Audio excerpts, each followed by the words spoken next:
स्वाभाविक है, Hindenburg is again at the same game.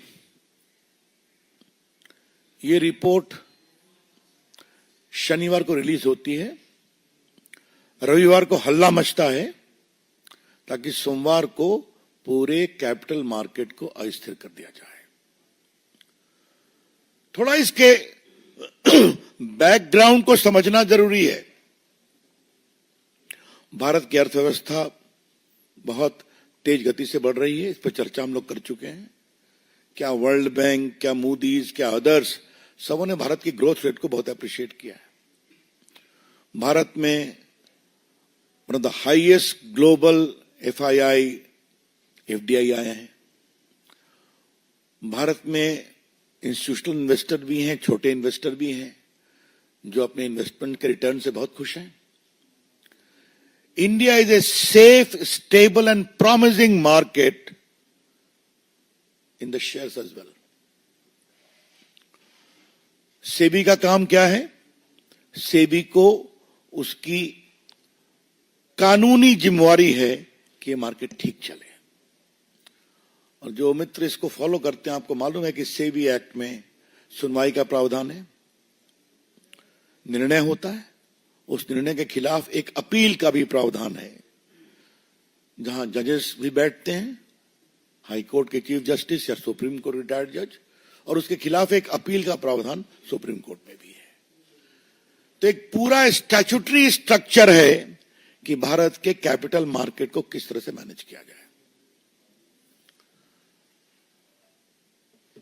अब मैं एनआरकी के कुछ उदाहरण आपको देना चाहता हूं। मैंने जानबूझ के जिम्मेवारी से इकोनॉमिक एनआरकी के शब्दों का प्रयोग किया है। पहले हिडनबर्ग की रिपोर्ट आई थी, आपको मालूम है।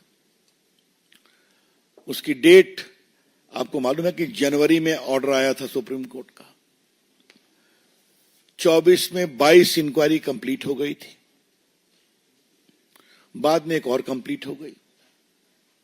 तो वो एक लीगल प्रोसेस है जो सुप्रीम कोर्ट के आदेश से चला है। अच्छा होता जो राजीव गांधी और कांग्रेस के लोग जेपीसी की बात करते हैं, बड़े वकीलों की फौज है उनके साथ, तो पेश हो जाते उसी में, इंटरवेन करते उसमें, कुछ नहीं किया। उसके बाद हिंडनबर्ग को नोटिस दी जाती है जुलाई में कि आपने जो आरोप लगाया कानून के विरोध में, आप जवाब दीजिए। हिंडनबर्ग ने वो रिपोर्ट बाकायदा, वो नोटिस अपने वेबसाइट पर भी दी है, जिसमें उनको नोटिस क्यों भेजी गई है वो भी कारण है। उसका जवाब देने की बजाय अब ये फ्रंट खोला गया है। मैं फिर रिपोर्ट कर रहा हूं कि जब हिंडनबर्ग के खिलाफ बाकायदे सेबी ने एक नोटिस किया जुलाई में, अपनी पूरी इंक्वायरी कंप्लीट करने के बाद, जो सुप्रीम कोर्ट के जुरिसडिक्शन में हुई थी, उनके आदेश के कारण हुई थी, तब अपने बचाव के पक्ष में कोई जवाब दिए बिना उन्होंने यह अटैक किया है, बेसलेस अटैक, जिसका जवाब एक ग्रुप ने दिया है, हमें कुछ नहीं कहना है। जिसका जवाब सेबी के चेयरपर्सन ने दिया, उनके परिवार ने दिया, हमें कुछ नहीं कहना है। जिसका जवाब सेबी ने भी दिया है। लेकिन कुछ बातें आज हम उठाना चाहते हैं।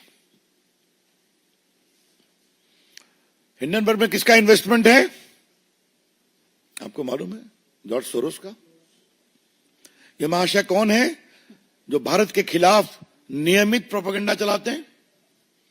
इंडिया डेमोक्रेसी नहीं है, इंडिया सेफ नहीं है, वगैरह वगैरह। और इस हद तक है कि मोदी के पूरे